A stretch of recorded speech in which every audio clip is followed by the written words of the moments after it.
Baseball rivalries turn grown adults into screaming children, and honestly, it's beautiful. We're talking about century-old grudges that get passed down through generations like family heirlooms, except instead of your grandmother's china, you inherit an irrational hatred for a team from Boston. These aren't just games, they're blood feuds disguised as sports, where a Tuesday night matchup in July can ruin someone's entire week. Today, we're breaking down every major MLB rivalry and the absolutely ridiculous reasons why millions of people choose violence over a game played with a stick and a ball. Yankees versus Red Sox. This rivalry makes grown adults throw tantrums over events that happened before their grandparents were born. And it all started with one really bad trade decision in 1919. The Boston Red Sox sold Babe Ruth to the Yankees for $125,000 because their owner Harry Frazee needed money for a Broadway play called No No Nanette. This single transaction created what would become the most expensive mistake in sports history. Ruth was coming off a season where he hit 29 home runs, which was a record at the time, and Boston just handed him over to their biggest competition. This trade cursed Boston for 86 years while turning New York into a dynasty. Yankees fans spent decades constantly reminding everyone about their 27 championships, which became their default response to any argument. The thing is, most of those titles came directly from the foundation Ruth built in the Bronx. The Red Sox, meanwhile, watched their former star become the most famous athlete in America while playing for their rivals. The 2003 ALCS seemed to prove the curse was real when Aaron Boone hit a walk-off home run in Game 7. Yankees fans celebrated in the streets while Red Sox fans headed straight to therapy sessions. But then 2004 happened and changed everything. Boston became the first team ever to come back from a 3-0 series deficit in the playoffs, beating the Yankees in the most dramatic fashion possible. The rivalry has produced 2,311 meetings with the Yankees, holding a 1,257 win advantage. But Red Sox fans will remind you they broke the curse when it mattered most. Every meeting between these teams feels like a continuation of a century-old argument that nobody wants to end. Giants versus Dodgers. When these teams moved from New York to California in 1958, they packed their hatred in the moving trucks and somehow made it even more intense under the California sun. This rivalry started in 1889 when both teams were New York neighbors, but the real fireworks began when they became the first MLB teams to move west together. The thing is, most rivalries fade when teams separate, but these two clubs brought their complete animosity across the entire country. The 1965 brawl featuring Juan Marichal attacking Dodgers catcher John Roseboro with a bat created a 14-minute fight that perfectly captured how personal this feud had become. Marichal was batting when he felt Roseboro was throwing the ball back to the pitcher too close to his head. So Marichal turned around and clubbed Roseboro over the head with his bat, starting one of the most violent incidents in baseball history. The benches cleared immediately and the fight lasted almost a quarter of an hour. The geographic move to California turned this into a statewide war, with San Francisco and Los Angeles fans treating every game like a battle for the soul of the West Coast. Both cities use this rivalry to prove their superiority over each other, with every playoff meeting feeling like a referendum on which California city does baseball better. The Giants hold a slight edge in their 2,594 all-time meetings with 1,286 wins, but both fan bases act like every single game is Game 7 of the World Series. Moving 3,000 miles away from New York somehow made these teams hate each other even more, proving that some grudges only get stronger with distance. Cardinals versus Cubs. Cardinals fans calling themselves the best fans in baseball, while Cubs fans suffered through 108 years of championship drought, created the most passive-aggressive rivalry in sports. St. Louis has 11 World Series titles compared to Chicago's 3, giving Cardinals fans a permanent smugness that Cubs fans have had to endure since 1885. The thing is, Cardinals fans never let anyone forget about this gap. They bring up their championship count in casual conversation like other people mention the weather. The 1998 home run chase between Mark McGwire and Sammy Sosa put both teams in the national spotlight, but somehow made their fans hate each other more. Instead of celebrating baseball's return to popularity, both fan bases used the attention to argue about which slugger was better. Cardinals fans claimed McGwire was the real home run king, while Cubs fans insisted Sosa had more personality and charisma. Cardinals fans perfected the art of polite condescension, always mentioning their superior baseball knowledge and championship tradition whenever Cubs fans got excited. They developed this annoying habit of congratulating Cubs fans for regular season success while reminding them that October is what really matters. The Cubs hold a slight edge in head-to-head wins at 1,281 to 1,229, but Cardinals fans will remind you that regular season games don't hang banners. When the Cubs finally won the World Series in 2016, breaking their curse, it should have ended the Cardinals' superiority complex, but somehow made things worse. Now Cardinals fans just moved the goalposts and started talking about sustained success and organizational culture. The 2016 Cubs championship proved that even when you break a 108-year curse, it doesn't cure the hatred. Cubs versus White Sox.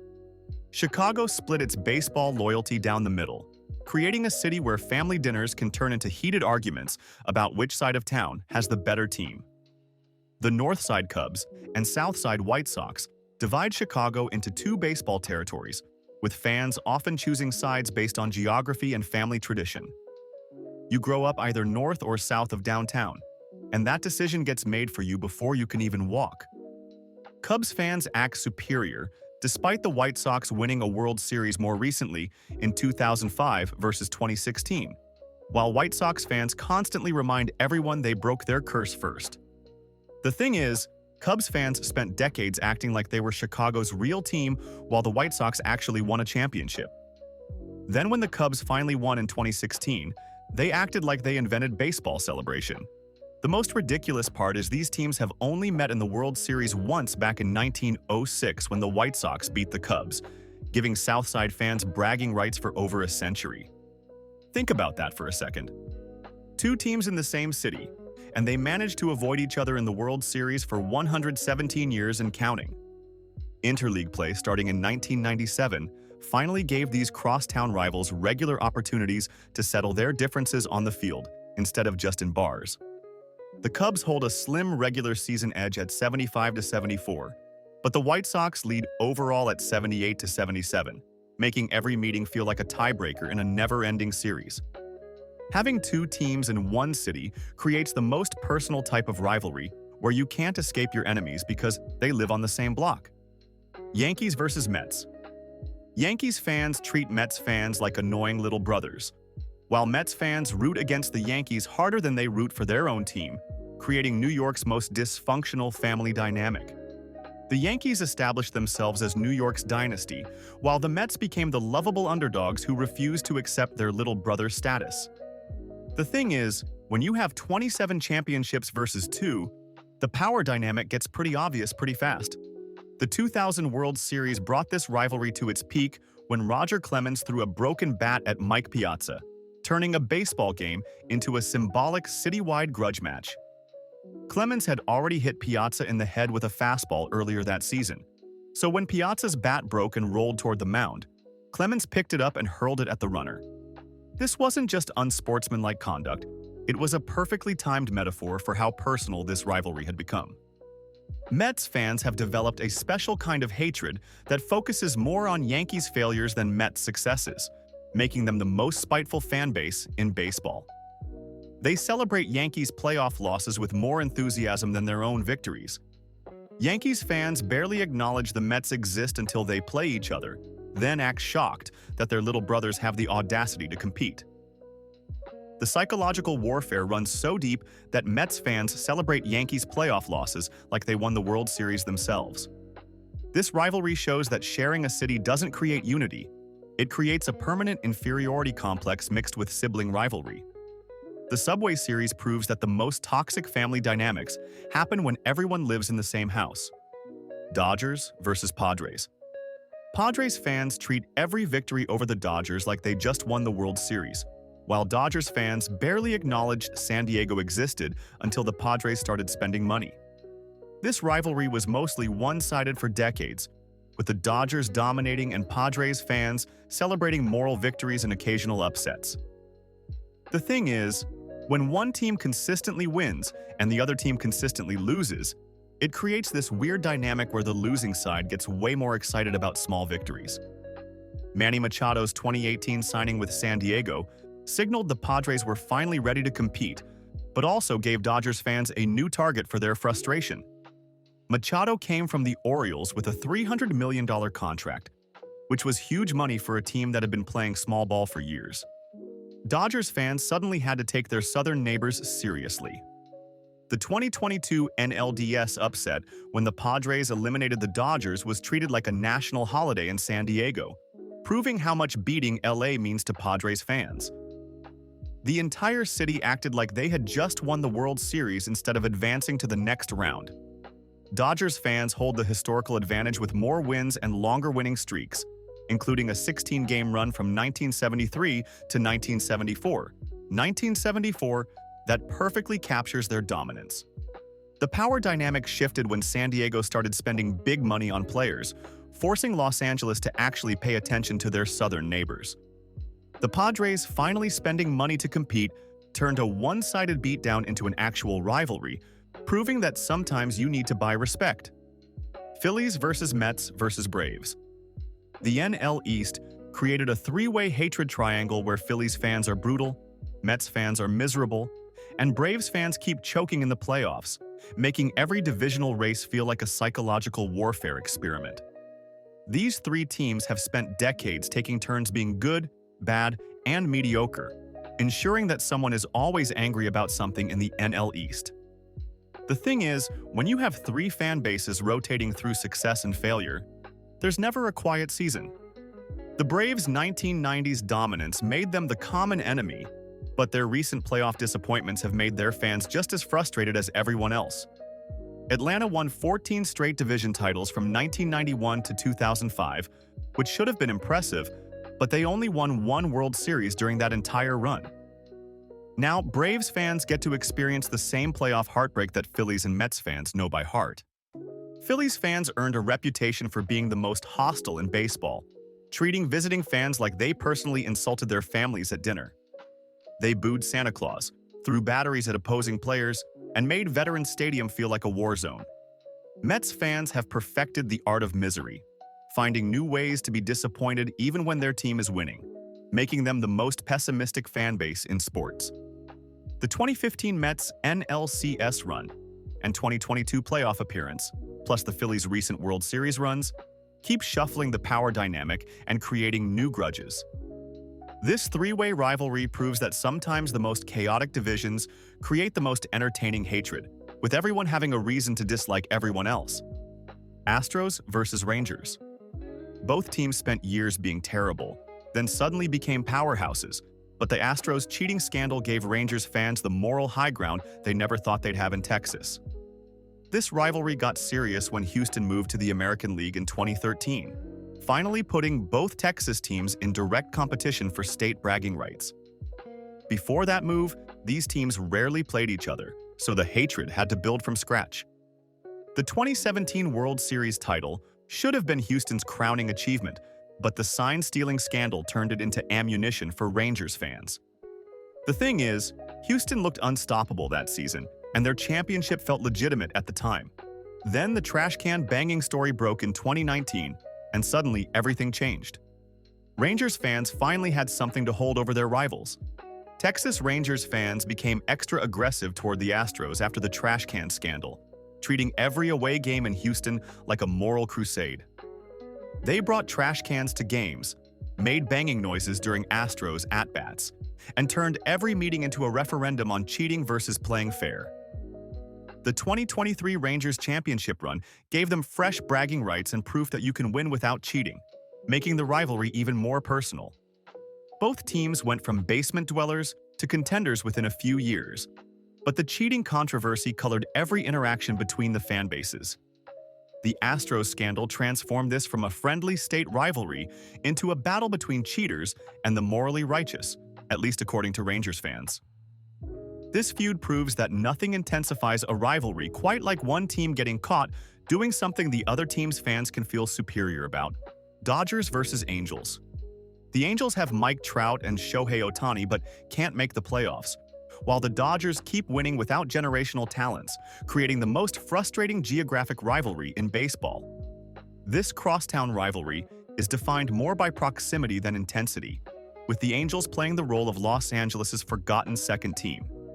The thing is, when one team consistently makes the playoffs and the other team consistently wastes Hall of Fame careers, the frustration builds differently than traditional hatred. Angels fans watch their team waste the careers of two of baseball's best players, while the Dodgers consistently compete for championships with less individual talent. Trout has been the best player in baseball for over a decade but has exactly 0 playoff series wins to show for it. Ohtani does things nobody has ever done in baseball history, throwing 100-mile-per-hour fastballs and hitting 40 home runs in the same season, but the Angels still finish below 500. The 2002 Angels World Series title remains their biggest bragging right over the Dodgers, but it happened over 20 years ago and feels ancient by now. Angels fans hold a slight edge in head-to-head meetings at 78-73 in 155 games, but regular season wins don't matter when one team makes the playoffs and the other doesn't. The geographic closeness makes this rivalry feel more like a neighborhood dispute than a blood feud, with fans arguing about freeway traffic as much as baseball.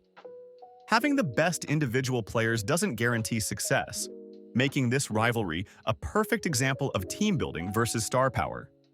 The Freeway series shows that sometimes the most talented team on paper can still be the most frustrating team to root for. Phillies versus Pirates. This rivalry represents baseball's old-school hatred that has faded with time, but the 2,327 meetings between these teams created enough historical animosity to last several lifetimes. The Phillies and Pirates have been playing each other since the 1800s, creating one of baseball's oldest continuous feuds that has survived multiple eras. The thing is, when two teams play each other for over 130 years, they accumulate enough grudges and controversial moments to fuel decades of hatred. The Pirates hold a historical edge in wins at 1,230 to 1,088, reflecting their mid-20th century dominance when this rivalry mattered most to the National League. Pittsburgh had some incredible teams in the 1970s with Willie Stargell and the We Are Family squad, while Philadelphia was building toward their 1980 championship run. These were the years when every meeting between these clubs felt like it could decide the pennant race. Realignment and changing divisions cooled the intensity of this feud, turning a once-heated rivalry into more of a historical footnote than a current grudge. The memories of crucial pennant races and barnstorming seasons remain touchstones for older fans who lived through the era when these clubs defined the NL landscape. Both teams have struggled to maintain consistent relevance in recent decades, making their meetings feel more nostalgic than consequential. This rivalry proves that not every feud burns forever. Some cool down as the game evolves and new grudges take center stage. The Phillies-Pirates feud shows that historical significance doesn't always translate to modern intensity, making it a relic of baseball's past. Orioles versus Nationals. When the Expos moved to Washington in 2005, Orioles fans felt like their territory was being invaded, creating a rivalry based purely on geography and ownership disputes rather than championship competition. This feud originated from a business nightmare when the Expos relocated to D.C., putting two teams in the same television market and creating immediate tension. The thing is, Baltimore had been the only team in the region for decades, so suddenly having competition felt like losing part of their identity. The MASN dispute over television rights turned this rivalry into a legal battle as much as a baseball competition, with lawyers getting more playing time than some bench players. Both teams ended up tied together in this weird ownership structure, where the Orioles controlled the regional sports network that broadcast Nationals games. This created years of legal fights over how much money Washington should get from TV deals. Both teams have occupied frustrating middle ground positions in the standings, making their animosity feel more geographical than championship-driven. Orioles fans felt invaded when Washington got a team, while Nationals fans had to prove they deserved their own franchise instead of just rooting for Baltimore. The all-time results tilt toward Baltimore at 64-55, but the divisional tensions and ownership disputes dominate the storyline more than on-field performance. This rivalry demonstrates that sometimes the most bitter feuds come from business decisions rather than historic baseball moments. The Beltway battle proves that territorial disputes can create lasting animosity even when neither team is particularly good at baseball. Blue Jays versus Expos. Canada's only baseball rivalry died when the Expos moved to Washington, leaving Toronto as the country's lone MLB representative and ending what could have been a beautiful national feud. The Pearson Cup from 1978 to 1986 represented Canada's cross-border baseball derby, providing rare national sports competition before the Expos' 2005 relocation. The thing is, this trophy was named after former Prime Minister Lester Pearson, making it feel like an official government endorsement of baseball hatred between two Canadian cities. Toronto's back-to-back World Series titles in 1992 and 1993 came while Montreal fielded excellent but under-supported teams, intensifying the geographic and linguistic rivalry. The Expos had players like Larry Walker, Pedro Martinez, and Vladimir Guerrero during the 1990s, but they couldn't keep their stars because of budget problems. Meanwhile, Toronto was winning championships with Joe Carter and Roberto Alomar. The competition featured not just baseball rivalry but cultural differences, with English-speaking Toronto versus French-speaking Montreal, adding extra layers to the feud. This wasn't just about baseball superiority, it was about which version of Canada played the game better. The Blue Jays held a 24-19 edge over the Expos in their limited meetings, but the small sample size makes every game feel more significant in hindsight. When Montreal lost their team, Canada lost its only chance at a true national baseball rivalry, leaving Toronto fans without a proper target for their hockey-trained hatred. This rivalry's death proves that sometimes the best feuds are the ones that never got the chance to fully develop their potential. Athletics versus Giants and Brewers versus Cardinals. These rivalries burned bright in specific eras, but cooled down as franchises moved, divisions changed, and new grudges took their place in the spotlight. The Athletics and Giants created a Bay Area rivalry that should have been intense, but franchise instability and geographic moves weakened the connection over time. The thing is, when one team keeps threatening to relocate every few years, it becomes hard for fans to invest in long-term hatred. The Brewers and Cardinals had legitimate bad blood during their divisional days, but realignment scattered these feuds across different leagues and time zones. Milwaukee actually switched from the American League to the National League in 1998, which should have intensified their rivalry with St. Louis. Instead, the league change just created confusion about which teams they were supposed to hate. These rivalries remind fans that not every hatred survives the business side of baseball, with moves and realignments killing feuds as effectively as any championship. The Athletics' constant relocation rumors and the Brewers' league switching turned potential long-term rivalries into historical footnotes rather than current grudges. Oakland has been threatening to move for decades, making it impossible for Giants fans to develop consistent animosity toward a team that might not exist next season.